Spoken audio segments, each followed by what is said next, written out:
Hello student, आज हम पढ़ेंगे हिंदी सेकेंड लैंग्वेज पार्ट 15।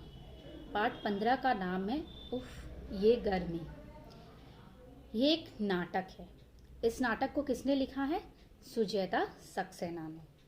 आइए पढ़ते हैं। सबसे पहले पाठ प्रवेश पढ़ते हैं। इस नाटक के माध्यम से निरंतर बढ़ते पर्यावरण संकट को दर्शाने की कोशिश की गई है।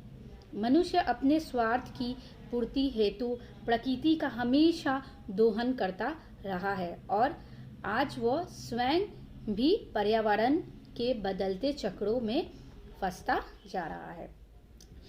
इस नाटक के माध्यम से निरंतर बढ़ता पर्यावरण जो बढ़ रहा है, आज वो बहुत ही संकट में पड़ जा रहा है। ठीक है, कई मुसीबतें आ जा रही है। मनुष्य अपने स्वार्थ के लिए हेतु प्रकृति का क्या कर रहा है? हमेशा दोहन करता रहा है और आज वह स्वयं इस पर्यावरण के बदलते चक्रों में क्या हो जा रहा है? फंसते चला जा रहा है।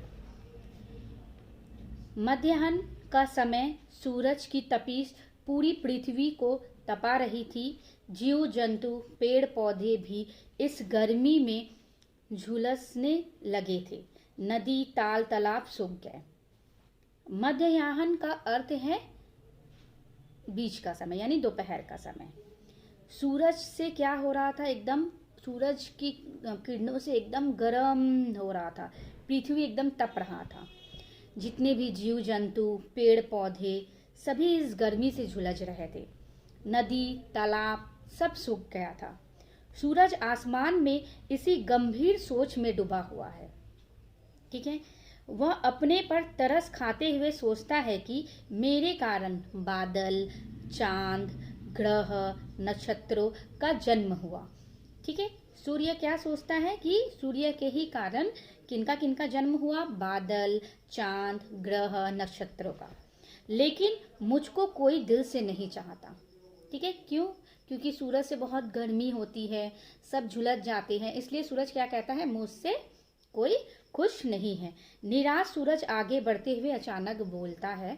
सूरज निराश होते हुए आगे बढ़ते हुए क्या बोलता है? हाय, तपते तपते युग बीत गए, कहीं मुझे आराम नहीं। उफ, कितना जल रहा हूँ, किसी को मेरी परवाह नहीं। सूरज क्या कह रहा है कि हाय, तपते तपते युग बीत गए, मुझे आराम नहीं मिला, मैं कितना जल रहा हूँ, मेरा कोई परवाह नहीं करता। तब बादल क्या कहता है? अरे सूरज भैया, क्या हुआ? आज अपनी ही तपिश से तुम जल उठे। बादल सूरज से कह रहा है कि आज तुम अपने ही तपिश से, यानी अपने ही गर्मी से, तपिश का अर्थ है गर्मी, अपने ही गर्मी से आज तुम खुद जल उठे। इन बेचारे जीवों का सोचा जो निरंतर तुम्हारे आगे से झुलसते रहे हैं, इनके बारे में तुमने नहीं सोचा। तब सूरज क्या कहते हैं? तो मैं क्या करूं? मैं तो जीवों की भलाई के लिए ही 2 युगों युगों से भटक रहा हूँ। मैंने भी कब चैन से सांस ली। सूरज ने ऐसा बादल से कहा। तब बादल क्या कहते हैं? तो फिर आज अपने ही गर्मी से शिकायत क्यों? क्योंकि सूरज अपनी ही गर्मी से शिकायत कर रहे थे। मुझे देखो मैं कितना शीतल हूँ। बादल क्या कहता है? मुझे देखो मैं कितना शीतल हूँ। शीतल का अर्थ होता है ठंडा। लोग मेरे आने का इंतजार करते हैं। बादल सूरज से क्या कहता है कि लोग मेरे आने का इंतजार करते हैं। तुम्हारी तपिश से झुलसकर बेचारे मेरे आने पर राहत महसूस करते हैं। तपिश यानी गर्मी। ठीक है, तो बादल कह रहा है तुम्हारे गर्मी आने से सब लोग हैरान हो जाते हैं, झुलस जाते हैं, और जैसे ही बादल आ जाता है तो वे खुश हो जाते हैं। तभी चंद्रमा ठिठक कर उनकी बातों में शामिल हो जाता है। सूरज और बादल के बीच कौन शामिल हो जाता है? चंद्रमा। चंद्रमा क्या कहता है? हाँ, तुम ठंडक तो देते हो, लेकिन मेरी जितनी नहीं। चंद्रमा बादल से कह रहा है तुम ठंडक तो देते हो पर मेरे जैसे नहीं। किसके जैसे नहीं? चंद्रमा के जैसे नहीं।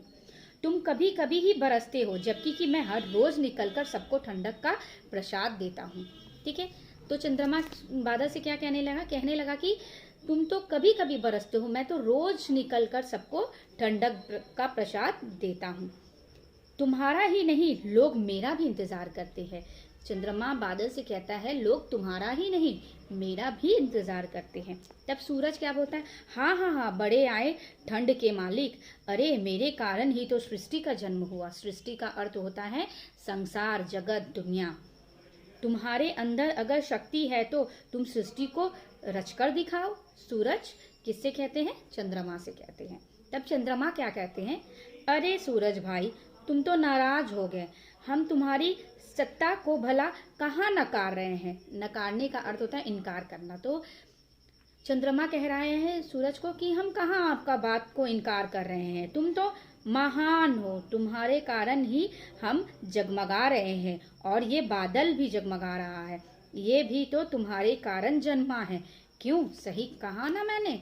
चंद्रमा ने ऐसा सूरज से कहा। तब बादल क्या कहता है, हाँ हाँ, मुंह बनाते हुए, हाँ हाँ सही कह रहे हो, यदि सूरज ना होता तो नदियों का पानी वशिष्ठ नहीं होगा। वशिष्ठ का अर्थ है जो भाप बन चुका है, ठीक है, और न ही मेरा जन्म होगा। पर तब सूरज क्या कहता है, पर क्या, तुम्हारी यह ठंडक घड़ी दो घड़ी में समाप्त हो जाती है, लेकिन मेरी तपिश मेरे में समाई हुई है, जो बरसों बरस में मुझे तपती या तपा रही है। ठीक है, ओके स्टूडेंट।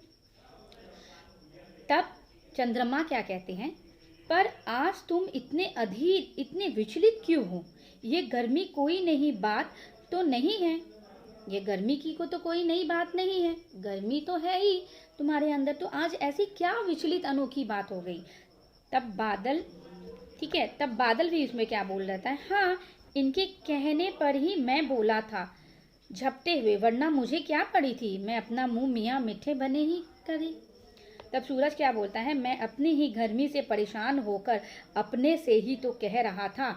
वो खुद से अपने गर्मी से परेशान होकर वो खुद से ही कह रहा था। ठीक है, मैंने तुम्हें तो कहा भी नहीं था। तभी पृथ्वी घूमते घूमते उनके निकट आई और उनकी बातों में शामिल हो गई। ठीक है, ये यहीं तक समाप्त होता है। मैं इस पार्ट का आप लोग का नेक्स्ट वीडियो अपलोड करूँगी। ओके स्टूडेंट, फिर आप लोग को बताऊँगी कि आगे क्या हुआ। Thank you student.